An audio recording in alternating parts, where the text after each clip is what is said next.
বাহ কাকা, আজকে তো অনেক মাছ উঠেছে। হ্যাঁ, ভালোই হয়েছে। সামনের মাসে মেয়েটার বিয়ে, অনেক খরচ বুঝলি। আজকে আবার পাত্রপক্ষ দেখতে আসবে। বাজারে মাছগুলো বিক্রি করে ভালো পয়সা পেলে ভালো করে আয়োজন করতে পারবো। যাক ভালো। তা তোমার জামাই কি করে, কি নাম, চাষবাস করে নাকি? না না, শহরে একটা কেক কারখানায় কাজ করে, শহরেই থাকে। নাম সুবীর চৌধুরী। এখানে ওর মাসির বাড়ি। মেশোই সম্বন্ধটা ঠিক করেছে। ও বাবা, তাই নাকি?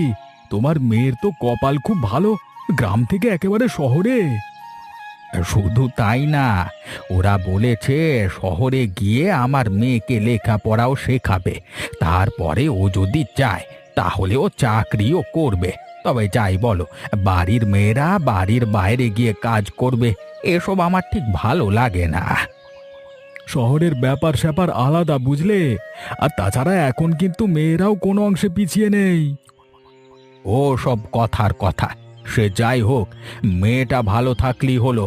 আমার মেয়ের তো আবার ছোট থেকেই পড়াশোনা করবার খুব ইচ্ছে ছিল, কিন্তু আমাদের মতো দিন আনা দিন খাওয়া বাড়িতে পড়াশোনা না করে ঘরের কাজকর্ম রান্না বান্না শেখাই ভালো।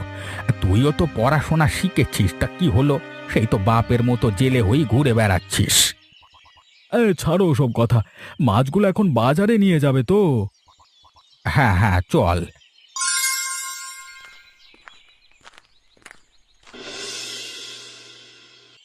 এই নে তোর ভাগের টাকাটা রাখ।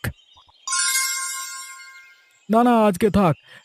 আর সামনে মেয়ের বিয়ে, অনেক খরচ আছে, তুমি আমার টাকাটা পরে দিও। বড় উপকার করলি রে অমল।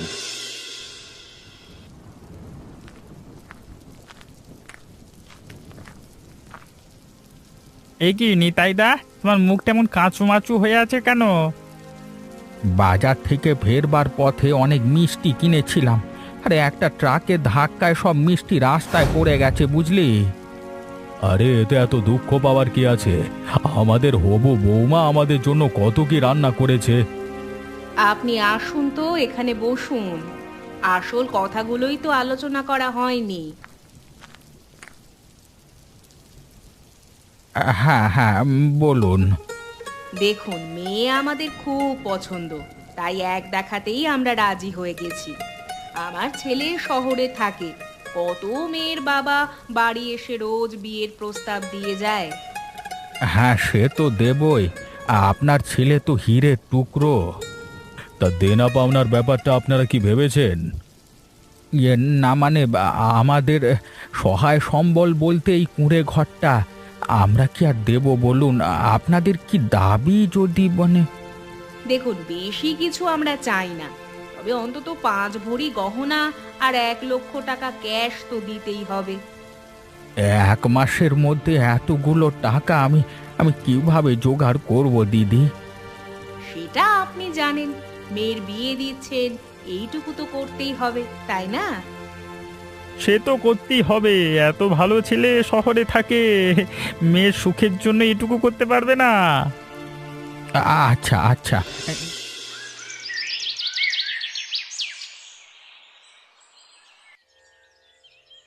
কি হয়েছে কাকা? আজকে তোমাকে এত চিন্তিত দেখাচ্ছে কেন? বলিস না রে, পাত্রপক্ষ 1 লক্ষ টাকা আর 5 ভরি গহনা চেয়েছে। 1 মাসের মধ্যে এতগুলো টাকা কিভাবে জোগাড় করব সেটাই ভাবছি। ইস, তুমি যদি আমাকে কালকে বলতে তাহলে জমিটা এখন কিনতামই না। কিসের জমি? আমার কাছে 1 লক্ষ টাকা জমেছিল, আর মায়ের কিছু গহনা ছিল, সেগুলো বিক্রি করে 1 লাখ মতো পেয়েছি। সেটা দিয়ে একটা জমি কিনছি। জমির মালিককে কালই অনেক টাকা দিয়ে দিয়েছি আগেভাগে অ্যাডভান্স। বাকি টাকা সামনের সপ্তাহে দেব। সমস্ত সইসাবুত হয়ে গেছে, নইলে আমি টাকাটা তোমাকে ঋণ হিসেবে দিয়ে দিতাম। কি আর করা যাবে, আমার কপালটাই খারাপ রে। তুমি অত চিন্তা করো না। 2 দিনের জন্য আমি একটু শহরে যাচ্ছি, একটা কাজ আছে। ফিরে এসে দেখছি কি করা যায়।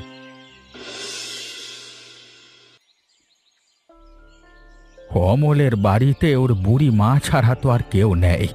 তার উপর ও 2 দিন বাড়ি থাকবে না, এটাই সুযোগ। ওর বাড়ি থেকে টাকাটা চুরি করতে হবে। কিন্তু এটা কি ঠিক হবে? এখন এত কিছু ভাববার সময় নেই। আর তাছাড়া তাছাড়া অমলের বাড়িতে টাকা চুরি হলে ওর কোনো সমস্যা হওয়ার কথা না। ও যা টাকা আয় করে, মা ছেলের ভালো করেই চলে যাবে। মা, আমি বেরোচ্ছি। কোথায় যাচ্ছিস? কিছুই তো বললি না। বললাম তো শহরে যাচ্ছি, একটু কাজ আছে। বাড়িতে এতগুলো টাকা রয়েছে, তোর কি এখনই শহরে যেতে হবে? কটা দিন পরে গেলে হতো না? খুব দরকার মা, দেরি হয়ে গেলে অনেক বড় সুযোগ হাতছাড়া হয়ে যাবে। সুযোগ? কেমন সুযোগ? তুই কি বলছিস আমি তো কিছুই বুঝতে পারছি না। ওসব তুমি বুঝবে না, আমাকে আশীর্বাদ করো, আমি চললাম। সাবধানে যাস, তাড়াতাড়ি ফিরে আসিস। স্যার, আমাকে একটা সুযোগ দিন। আমি মাধ্যমিক পাশ করেছি, আরও পড়াশোনা করবার ইচ্ছে ছিল, কিন্তু বাবা চলে যাওয়ায় সেই সুযোগটা হয়নি। আমাকে শিখিয়ে দিলে আমি ঠিক কাজ শিখে যাব। কত টাকা মাইনে যাও? আমার তো কোনো অভিজ্ঞতা নেই কারখানায় কাজের, তাই কি আর বলি বলুন। কাজ করতে শুরু করো, অভিজ্ঞতা হয়ে যাবে। প্রথম 3 মাস 10,000 টাকা স্যালারি পাবে, তারপরে বাড়বে। সপ্তাহে একদিন ছুটি, ছুটির দিনে কাজ করলে এক্সট্রা টাকা পাবে। অনেক ধন্যবাদ স্যার। ঠিক আছে, সামনের মাসে 1 তারিখ থেকে চলে আসবে।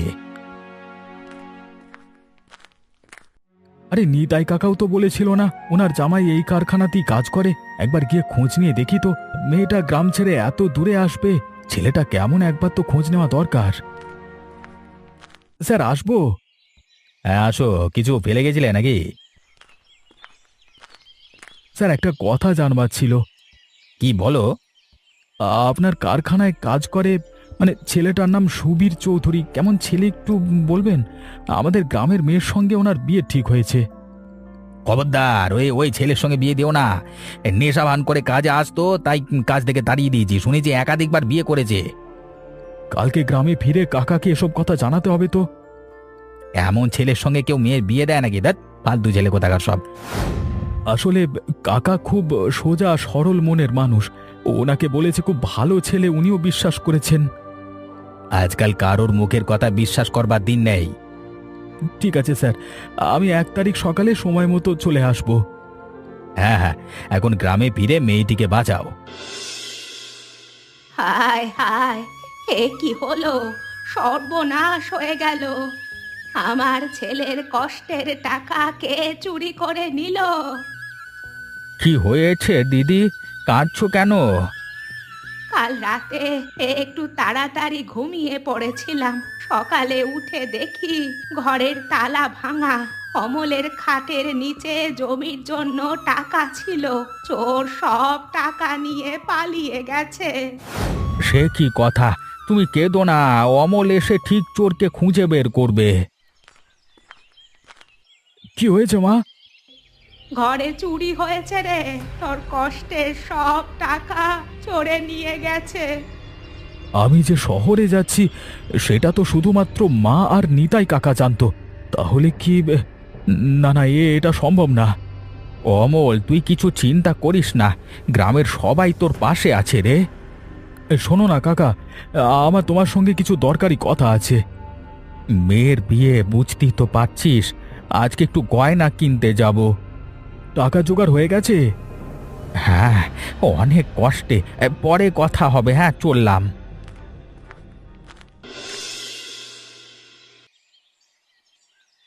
মা, সেদিন রাতে কি হয়েছিল আমাকে একটু খুলে বলো তো। আমি আমি সন্ধেবেলায় খাওয়া দাওয়া করে বাসন পরিষ্কার করে রান্নাঘর ধুয়ে মুছে ঘুমোতে গেলাম, একটু পরেই শুয়ে পড়লাম। মাঝরাতে অবশ্য একটু আওয়াজ হচ্ছিল, বাইরে ঝড় হচ্ছিল।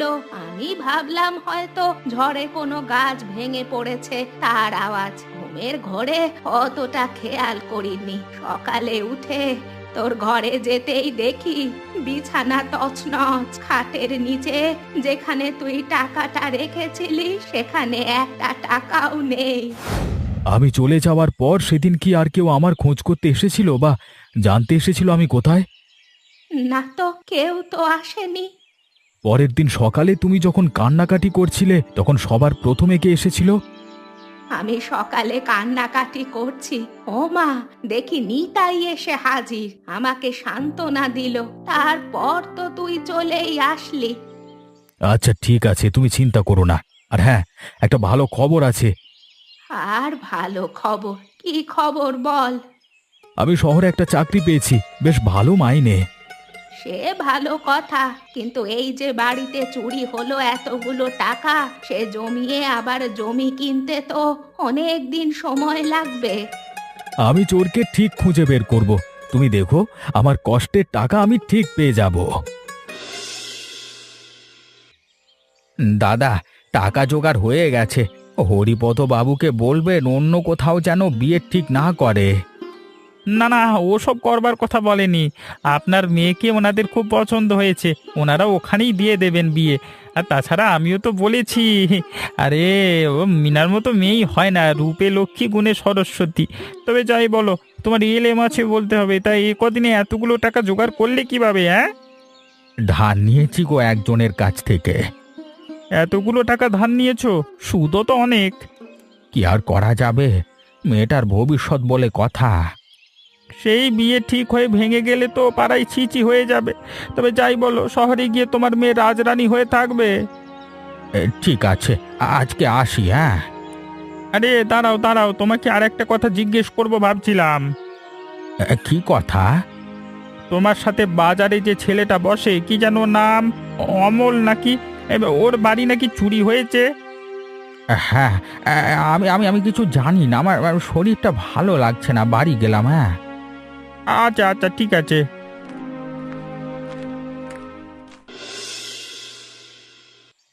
আমার কি অমলকে সবকিছু বলে দেওয়া উচিত? না না, সবাই জানতে পারলে ছি ছি করবে। মেয়েটার যদি বিয়ে ভেঙে যায়, বিয়েটা হোক, আমি নিজেই অমলকে সব জানিয়ে দেব।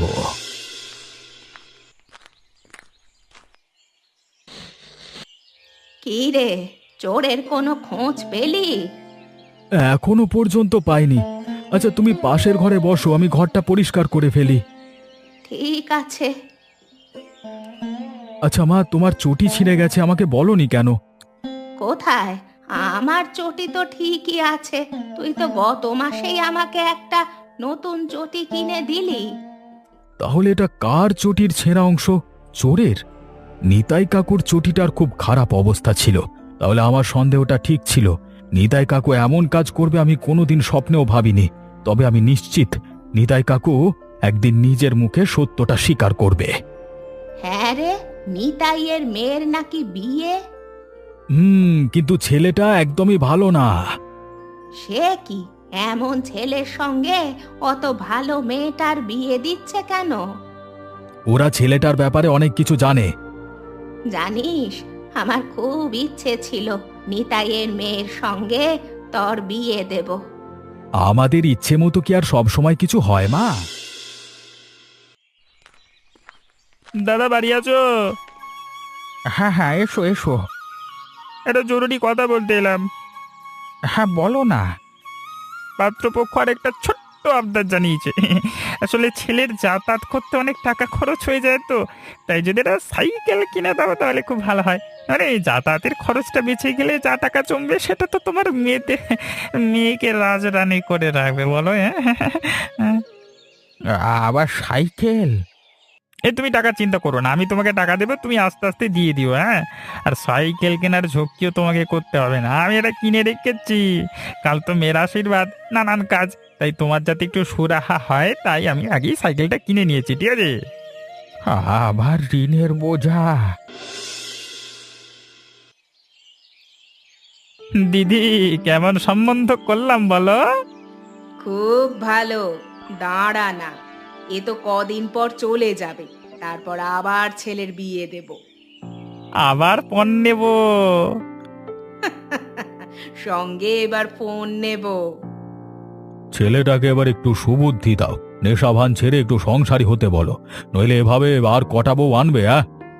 তোমার কি বলো তো, দিব্যি তো পণের টাকায় খাচ্ছ। আজকাল একটু আধটু নেশা ভাঙ সবাই করে। আমাদের ছেলেকে দেখতে শুনতে কত ভালো, শহরে কাজ করে বলে কথা। যা ইচ্ছে করো, আমার কথা তো কোনোদিন আর শুনলে না। শুধু বসে বসে খেয়ে গেছে। কেন শুনবো, কেন শুনবো তোমার কথা? ভাগ্যিস ছেলেটা কলকাতায় গেছিল। তোমাদের পৈতৃক জমি জমার ভাগ এই জন্মে আর পাবো বলে তো মনে হয় না। নিতাই কাকা, আমার তোমাকে কিছু বলবার আছে। খুব তাড়ায় আছি অমল, এখন আবার জামাইয়ের জন্য সাইকেলের টাকা জোগাড় করতে হবে। তুই কি বলছিলিস বল। কাকা, আমি শহরে একটা কাজ পেয়েছি। আমি যে কারখানায় কাজটা পেয়েছি, তোমার জামাই আগে সেখানে কাজ করত। আগে কাজ করতো মানে? এখনো তো করে নাকি? না, তোমার জামাইকে সেখান থেকে তাড়িয়ে দেওয়া হয়েছে। মানে সে কি কথা? হ্যাঁ, আমি একদম ঠিক বলছি। আমি কারখানার মালিকের থেকে খোঁজ নিয়েছি। ছেলেটা একদম ভালো না, নেশা করে, আগেও কয়েকবার বিয়ে হয়েছে। তুই এসব কি বলছিস? আমি তো কিছুই বুঝতে পারছি না। তোমার বিশ্বাস না হলে ছেলের মেশোকে জিজ্ঞেস করে দেখো। অমল, বাবা অমল, তাড়াতাড়ি আয়, শরীরটা আমার অস্থির অস্থির লাগছে। কি হয়েছে মা? নিতা কাকা, একটু আসো না, মা অজ্ঞান হয়ে গেছে। ধর ধর, ভালো করে ধর, তোর মাকে হাসপাতালে নিয়ে যেতে হবে। সুনীল দা, ও বাড়িতে আছো? কি হয়েছে, এত ডাকাডাকি কেন? হ্যাঁ, তুমি একটা বিবাহিত নেশা ভান করা ছেলের সঙ্গে আমার মেয়ের বিয়ে সম্বন্ধ ঠিক করেছো। এসব কি কথা? কে কে কে বলেছে তোমাকে এসব কথা? মিথ্যে কথা? হ্যাঁ, সব সত্যি কথা। ও যে কারখানায় কাজ করত সেই কারখানার মালিকে কথা জানিয়েছে। ও শহরে এসব একটু হয়, আর বউটা ভালো ছিল না তাই চলে গেছে। আমি ওই ছেলের সঙ্গে আমার মেয়ের বিয়ে দেব না। দেবে না মানে? সবাই সবকিছু জেনে গেছে, এখন বলছো বিয়ে দেবে না? না, দেব না। কিন্তু আজকে তো আশীর্বাদ, আশীর্বাদের দিন বিয়ে ভেঙে দিলে সারা পাড়ার লোক চিচি করবে তো। ভালো করে ঠান্ডা মাথায় ভেবে দেখো। আমি মরে গেলেও ওই ছেলের সঙ্গে আমার মেয়ের বিয়ে দেব না। ঠিক আছে, যা ভালো বোঝো করো, তবে ভেবো না তোমার মেয়ের জন্য আমাদের ছেলে পড়ে থাকবে। আগামী মাসেই ওর ধুমধাম করে বিয়ে হবে। হ্যাঁ,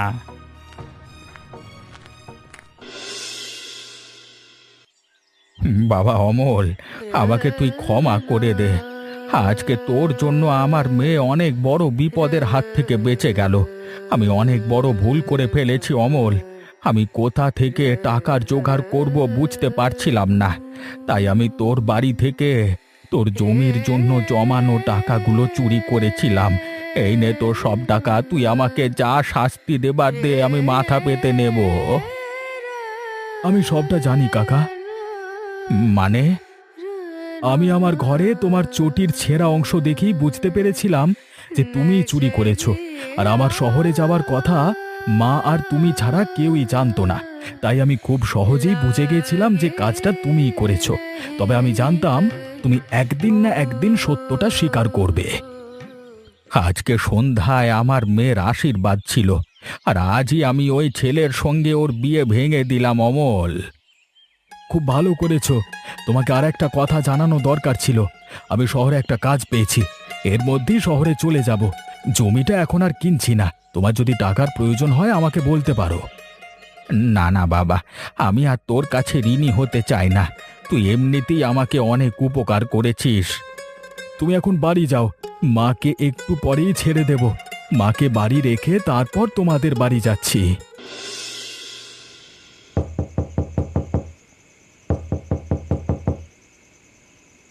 কি হয়েছে, এত চিৎকার কিসের?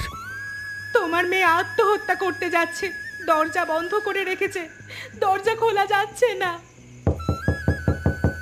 দরজা খোল মা, দরজা খোল। আর আমার বাপের শাস্তি মেয়েটাকে দিও না। সুনীলদা বাড়ি এসে ওকে অনেক অপমান করেছে, তারপরেই ও ঘরে ঢুকে দরজা আটকে দিয়েছে। আশীর্বাদের জন্য সেজে গুজে খুব সুন্দর একটা শাড়ি পরেছিল। সুনীলদা ওকে বলল, তোর বাপের জন্য তোর বিয়ে ভেঙে দিলাম, দেখি তোকে কে বিয়ে করে। আর তারপরেই কি হয়েছে নিতা কাকা?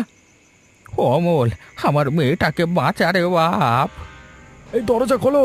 আরে নিজের জীবনের থেকে দামি আর কিছু নেই, তোমার বিয়ে হবে, আমি কথা দিচ্ছি। তুই মরতে করতে যাচ্ছিস কেন মা? আমাদের তো মরা উচিত। এসব কি বলছো? কাকা কাকা তুমি চিন্তা করো না, আমি ওর জন্য সুপাত্র খুঁজে এনে দেব। কোথায় পাবি সুপাত্র? একবার বিয়ে ভেঙে গেলে তাকে আর কেউ বিয়ে করতে চায় না।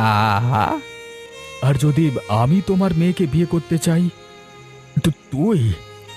হ্যাঁ, যা কিছু হয়েছে তাতে তো ওর কোনো দোষ নেই, তাহলে ও কেন লোকের কথা শুনবে? ও কেন নিজেকে শাস্তি দেবে? বাবা, বাবা, আমার মেয়ে অনেক ভাগ্যবতী। আজকে ওর আশীর্বাদের তারিখ ছিল না, আজই আমরা বিয়ে করব। আর বিয়ের খরচ নিয়ে তুমি কোনো চিন্তা করো না, আমরা মন্দিরে বিয়ে করব। আমি সারা জীবন তোর কাছে ঋণী হয়ে থাকবো রে। তুই আমাকে বাঁচিয়েছিস, আমার মেয়েকে বাঁচিয়েছিস, আর আজকে তোর জন্যই আমার মেয়ে একটা বাজে ছেলের হাত থেকে রক্ষা পেল। থাক না ওসব কথা, এই জন্যই তো বলে যা হয় ভালোর জন্যই হয়। আর তুমি যে নিজের ভুলটা বুঝতে পেরেছো এটাই অনেক।